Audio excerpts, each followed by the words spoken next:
Hi friends, welcome to our channel. இன்றைக்கி இந்த வீடியோவில் டைலரிங்கில் நான் என்னென்ன விஷயங்கள்லாம் செய்து என்னோடய டைலரிங் ஒர்க்கை நான் இன்னும் அதிகமாக கஸ்டமர் வர்ற அளவுக்கு பண்ணினேன் அப்படின்ற சின்ன சின்ன விஷயங்களை நான் உங்களோட ஷேர் பண்ணிக்கிறேங்க. ஃபஸ்ட்டு ஆரம்பத்தில் ஒரு 5 வருஷத்துக்கு முன்னாடி, அப்படி 5 வருஷமாக நான் தைக்கும் போதெல்லாம் இந்த அளவுக்கு எனக்கு அப்போது செல்லும் கிடையாது. ப்ராப்பராக ஒரு ப்ளவுஸ்னால் எனக்கு வரைக்கும் நான் தைச்சிக்கிட்டேன். பக்கத்தில் ஒரு சிலருக்கு மட்டும் வாங்கி தைச்சேன். ஆனால் அதை கரெக்டாக தைச்சேனா அப்படின்னு கேட்டிங்கன்னா, இப்போ தைக்கிறதுக்கு அப்போ தைச்சது எவ்வளவோ நான் தவறுகள் செஞ்சுருக்கேன். அதுக்கப்புறம் செல்லுன்னு ஒன்று வந்தவாட்டி நம்ம யூடியூப்பில் நம்மளுக்கு எந்த டைலர் சொல்லி கொடுக்குறது செட் ஆகுதோ அந்த மாதிரி நான் பார்த்து பார்த்து பல விஷயங்களை நான் கற்றுக்கிட்டேன். இன்றைக்கி எனக்கு ப்ளவுஸு டெய்லி வருது. நானும் அதில் சம்பாதிக்கிறேன். நான் இன்றைக்கி ஒரு டைலர் அப்படின்றதுல ரொம்பவே இப்போ தான் எனக்கு ஒரு நிறைவாக இருக்குது. இப்போ நீங்கள் இப்போ தான் கற்றுக்குறீங்க, கண்டிப்பாக உங்களால் டைலரிங் பண்ண முடியும் அப்படின்னா நீங்களும் சீக்கிரமாகவே பெரிய டைலராக ஆகிடுவீங்க. ஆனால் அதுக்கு முன்னாடி நான் இந்த இந்த நிலைக்கு வர்றதுக்கு பயன்படுத்தின ஒரு 5 ட்ரிக்ஸை நான் உங்களோட ஷேர் பண்ணிக்கிறேன். ஃபஸ்ட்டு முயற்சிங்க. முயற்சி எடுக்காமல் எந்த விஷயமுமே நம்மளுக்கு நடக்காது இல்லைங்களா? அந்த மாதிரி நான் ஃபஸ்ட்டு ஏற்கனவே நான் டைலரிங் கற்றுருந்தேன். இருந்தாலுமே பரவாயில்ல அப்படின்னு சொல்லிட்டு பக்கத்தில் ஒரு சென்டர் இருந்தது. அங்கே போய் கற்றுக்கிட்டேன். கற்றுக்கிட்டேன்னா அங்கேயும் போய் அது எப்படி ப்ளவுஸு, சுடிதாரு ப்ராப்பராக கற்றுக்கிட்டேன்னா நான் போனதே 1 மாதம்தான். அப்பையும் வேலைப்பளு அதிகமாக இருந்ததுனால அதுக்கு மேலே என்னால் கற்றுக்க முடியல. நீங்கள் இப்போ கற்றுக்குறீங்க அப்படின்னா கம்பல்சரி ஒரு 6 மாதம் கோர்ஸாக இருந்தால் கூட நீட்டாக அதை ஃபுல்லாக கற்றுக்கோங்க. கற்றுக்கிட்டு அதுக்கப்புறமா நீங்கள் இதை தொழிலாக பண்ணும்போது இன்னும் உங்களால் சீக்கிரமாகவே இதில் ஜெயிக்க முடியும். அப்புறம் 2வது டைம் மேனேஜ்மெண்ட்டு. இப்போது நம்மளுக்கு ஒரு பண்டிகை, இப்போ தீபாவளியே வந்தது. தீபாவளி அன்னைக்கு முதல் நாள் எனக்கு நான் 2 ஒர்க் ப்ளவுஸு, அதில் அந்த ஸ்டோனெல்லாம் கையில் தான் தைக்கணும். அந்த மாதிரி ஒரு ஒர்க்கு, அதுவும் லைனிங் ப்ளவுஸு. அது இல்லாமல் ஒரு 7 ப்ளவுஸு தைச்சேன். 5 லைனிங் ப்ளவுஸு, ஒரு 2 நார்மல் ப்ளவுஸுன்னு தைச்சேன். ஆக மொத்தம் ஒரே நாளில் என்னால் 11 ப்ளவுஸ் தைக்க முடிஞ்சுது. இதுவே நான் மற்ற நாளில் அதை தைக்க முடியுமா அப்படின்னா கொஞ்சம் நம்மளுக்கு சோம்பேறித்தனமாக தான் இருக்கும். ஐயோ முடியுமா அப்படின்னு. ஆனால் அன்னைக்கு தீபாவளிக்கு முதல் நாள் வீட்டு வேலையும் பார்த்துக்கிட்டு என்னால் கண்டிப்பாக அந்த இதை முடியுது அப்படின்னா நம்மளோட வில் பவர் என்ன, நம்மளால் எவ்வளோ முடியும், கண்டிப்பாக முடியும். ஒவ்வொரு பெண்களாலுமே கண்டிப்பாக செய்ய முடியும் அப்படின்ட்டு நான் நம்புகிறேன். அதே மாதிரி உங்களாலேயும் முடியும் அப்படின்னு சொல்லி ஒரு வில் பவரோடு நீங்கள் செஞ்சீங்கன்னா கண்டிப்பாக உங்களாலேயும் டைலரிங்கில் ஒரு சீக்கிரமாகவே ஒரு நல்ல வருமானத்தை பார்க்க முடியும். 3வது டிசிப்ளின் எடுத்துக்கிட்டிங்கன்னா இப்போது எப்படி சொல்கிறது, இன்றைக்கி தைக்கணும், இன்றைக்கி துணி வந்திருக்கு, ஆனால் அவங்க 1 வாரம் கழித்து கேட்குறாங்கன்னு சொல்லிவிட்டு நம்ம வாங்கி வச்சிடறோம். இன்னும் 1 வாரம் இருக்குல்ல தைச்சிக்கலாம் அப்படின்னு சொல்லிவிட்டு நம்ம இப்போ ஒரு 5 ப்ளவுஸ் தைக்க முடியும் அப்படின்ற நேரத்தில் டைம் வேஸ்ட் பண்ணி ஒரு ப்ளவுஸோடு நிறுத்துகிறோம் அப்படின்னா சப்போஸ் அடுத்த நாளோ இல்லை அன்றைக்கி நைட்டோ கூட திடீர்னு நம்ம கஸ்டமர் இல்லை நியூ கஸ்டமர் இந்த ஒரு 4 ப்ளவுஸ் அவசரமாக தைக்கணும் அப்படின்னு வர்றாங்க அப்படின்னா நம்மளுக்கு கொஞ்சம் ஒர்க் ப்ரெஷர் ஆகிடும். ஏற்கனவே இருக்கிற துணியை நம்ம இன்னும் தைக்காமல் வச்சுருப்போம். அவங்க அடுத்த நாளே கேட்குற மாதிரி சூழ்நிலை இருக்கும். அந்த மாதிரி இல்லாமல் நம்மளால் ஒரு நாளைக்கு இத்தனை ப்ளவுஸ் நம்ம தைக்கணும் அப்படின்னு நம்மளே ஃபஸ்ட்டே அதை முடிவு எடுத்துகிட்டு உக்காந்து தைச்சோம்னா கண்டிப்பாக நீங்கள் அந்த மாதிரி தைச்சி பாருங்களேன். எனக்கு அந்த மாதிரி தான் வந்தது. நான் ஃபஸ்ட்டு ஒரு நாள் தைக்கலைனாலும் அந்த துணியெல்லாம் வராது. அதுவே நீங்கள் மிஷினில் உட்காந்து தைச்சிக்கிட்டுருங்க. ஒரு 2 ப்ளவுஸ் சாதா ப்ளவுஸ் கொண்டு வருவாங்க. ஒரு 4 நைட்டி எடுத்துகிட்டு தையல் போட்டு கொடுங்கன்னு சொல்லுவாங்க. அப்படி நம்மளுக்கு பெரிய பெரிய பல்க் ஆர்டர் தான் வரணும் அப்படின்ற அவசியம் இல்லை. ஒரு சுடிதார் டாப்ஸ் எடுத்துகிட்டு தையல் போட்டு கொடுங்கன்னு சொல்லுவாங்க. ஒன்றும் இல்லை, ஒரு 4 நைட்டி, இன்றைக்கி இந்த 4 நைட்டி நான் தைச்சிக்கிட்டு இருக்கேன். கீழே மடித்து அடித்து உடம்பு பிடிச்சி இதெல்லாம் தைக்கிறேன். ஒரு நைட்டிக்கு ரூ. 25 வாங்குகிறேன். 4 நைட்டி வித்தின் ஒரு 20 நிமிஷத்துலேயே நம்மளுக்கு வந்து ஒரு 4 நைட்டி நம்ம வந்து முடிச்சிட்டோம்னா நம்மளுக்கு ரூ. 100.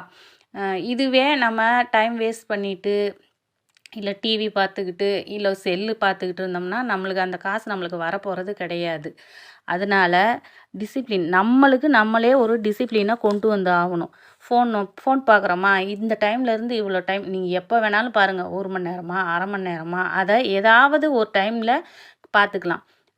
இல்லை உங்களுக்கு வந்து தைக்கும்போது ரொம்ப போர் அடிக்குது, உங்களுக்கு பிடிச்ச பாட்டு கேட்கலாம். அப்படி இல்லையா, ஸ்டோரிஸ் இருக்குது. அந்த மாதிரி விஷயங்களை நான் அந்த மாதிரி தான் எனக்கு மட்டும் ஃபீல் ஆகிற மாதிரி பாட்டெல்லாம் வச்சுக்கிட்டு அந்த மாதிரி தான் நான் தைப்பேன்.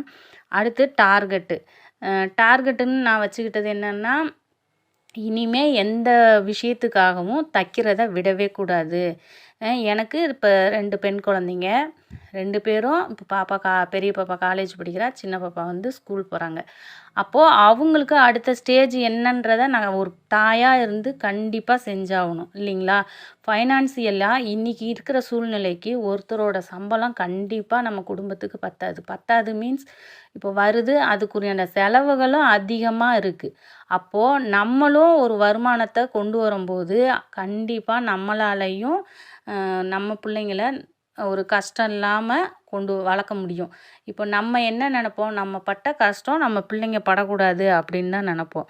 அப்போது நம்ம வந்து எந்த அளவுக்கு இப்போ நான் வீட்டில் வேலை செஞ்சுக்கிட்டே இருக்கேன் அப்படின்னா என்னோடய பிள்ளைங்க அதை பார்த்துட்டு சும்மா உக்காந்துருக்க போகாதுங்களா. ஐயோ நம்ம அம்மா வேலை செய்கிறாங்க, கஷ்டப்படுறாங்க, அப்போது நம்ம ஒன்று படிக்கிறத நம்ம சரியாக செய்யணும், இல்லையா அம்மாவுக்கு ஒரு சின்ன சின்ன வேலைகள் செய்வோம் அப்படின்னு சொல்லிட்டு நம்ம பிள்ளைங்களும் நம்மளை பார்த்து அந்த டிசிப்ளினுக்கு வருவாங்க.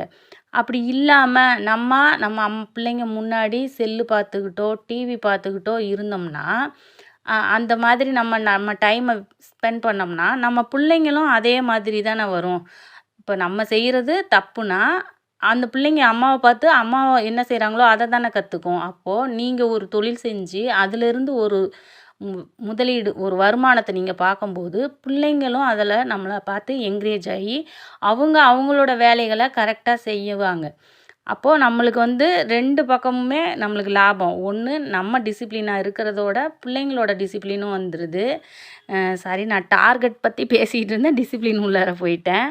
டார்கெட் வந்து எப்படின்னா, இன்றைக்கி என்னால் முடிஞ்சது ரூ. 500 நான் சம்பாதிக்கணும் அப்படின்னு நான் ஃபஸ்ட்டே காலையில் நான் கடைக்கு போகிறேன் அப்படின்னா என்னால் ரொம்ப அதிகமாக வேணாம், என்னால் ரூ. 500 இன்றைக்கி நான் சம்பாரிச்சிடணும். 2 நார்மல் ப்ளவுஸோ 3 லைனிங் ப்ளவுஸோ அது எப்படியோ, ஆனால் நான் ரூ. 500 கம்மி இல்லாமல் நான் சம்பாரிச்சே ஆகணும்.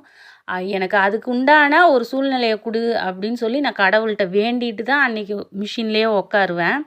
நீங்கள் நம்ப மாட்டீங்க, நம்ம சும்மா இருக்கும்போது ஒருத்தர் கூட தைக்க கொடுக்க மாட்டாங்க. அதுவே நீங்கள் தைச்சிக்கிட்டு இருக்கீங்க அப்படின்னா ஒரு சில துணிங்களா டெய்லி நம்மளுக்கு வந்துக்கிட்டு தாங்க இருக்கும். இப்போது தீபாவளி முடிஞ்சும் கூட நான் வந்து ஒரு 7ஆம் தேதி ஒரு முகூர்த்தம் வந்தது, பிஸியாக தான் இருந்தேன். ஐயோ அப்பா, நம்மளுக்கு வந்து எப்படி பொண்ணு ப்ளவுஸ் தான் வரணும், இல்லை கல்யாண பொண்ணு அப்படிலாம் தேவையில்லை. கல்யாண வீட்டுக்கு போகிறவங்களே ஒரு 4 பட்டு சேரீ கொடுத்து இந்தாங்க இதுக்கு தைங்கன்னு சொன்னால் கூட நம்மளுக்கு போதும். நம்மளுக்கு தேவை நம்மளுக்கு அதாவது கேப் இல்லாமல் நம்மளுக்கு துணி வந்துக்கிட்டே இருந்து நம்ம தைச்சிக்கிட்டே இருந்தோம்னாவே நம்ம அதில் பிஸி ஆகிடுவோம். 2வது டைம் அட்ஜஸ்ட்மெண்ட்டு. டெய்லியுமே நம்மளால் டைம் இப்போ 8 மணி டு காலையில் 8 மணிக்கு போகிறோம் அப்படின்னா மதியானம் ஒரு 1 மணி வரைக்கும் தைச்சிட்டு திரும்ப நைட்டு 9 மணி வரைக்கும் அப்படின்னு நம்ம சாதாரண நாளில் வேணால் அப்படி தைக்கலாம். அதுவே ஒரு ஃபங்க்ஷனு இல்லை திடீர்னு வராங்க, நான் நாளைக்கு ஊருக்கு போகிறேங்க்கா இன்றைக்கி தைச்சி கொடுங்க அப்படின்னு கேட்குறாங்க அப்படின்னா நம்ம டைம் பார்த்துக்கிட்டு இருக்க முடியாது இல்லைங்களா. தைச்சி கொடுத்தோம்னா அவங்களுக்கு நம்ம மேலே ஒரு கான்ஃபிடென்ட் வரும். நம்ம இப்போ ப்ளவுஸ் நம்ம தைச்சி கொடுத்தது அவங்களுக்கு கரெக்டாக ஆயிடுச்சு அப்படின்னா ஒவ்வொரு தடவையுமே அவங்க நம்மளை தேடி வருவாங்க. எனக்கு நிறைய கஸ்டமர் எனக்கு அந்த மாதிரி தான் வந்தது. நான் இன்றைக்கி வேணும், இல்லை நான் இப்போ உடனே ஒரு காலையில் கொடுக்குறாங்க சாயந்தரம் வேணும் அப்படின்னு சொல்கிற கஸ்டமரை நான் விடவே மாட்டேன். ஏன்னா எனக்கு வந்து அந்த மாதிரி கஸ்டமர் வந்து உடனே நம்மளுக்கு வந்து ப்ளவுஸ் தைச்சி முடித்து வாங்கும்போதே பைசாவும் கொடுத்துருவாங்க. 2வது நம்ம கரெக்டாக தைச்சி கொடுத்துட்டோம் அப்படின்னா ஒவ்வொரு தடவையும் நம்மளையே தேடி வருவாங்க. ஒன்று அந்த அக்காட்ட கொடுத்தா சீக்கிரம் கொடுத்துருவாங்க சொன்ன டயத்துக்கு, அது ஒன்று. இன்னொன்று ஃபினிஷிங் நீட்டாக முடிஞ்ச வரைக்கும் ஓவர்லாக் போட்டு உங்களுக்கு உண்டான ஒரு ஹைலைட் வைங்க. ப்ளவுஸ்லேயும் சரி மற்றபடி சுடிதார் தைக்கிறது எதாக இருந்தாலுமே நம்ம நீட்டாக கொடுத்துட்டோம் அப்படின்னாவே அவங்களுக்கு இன்னமுமே நம்ம மேலே ஒரு கான்ஃபிடென்ட் வரும். 2வது ஒரு லூஸாக இருக்குது இல்லை டைட்டாக இருக்குது அந்த மாதிரி சின்ன சின்னது மிஸ்டேக் வராமல் எந்த டைலராலையும் கண்டிப்பாக தைக்க முடியாது.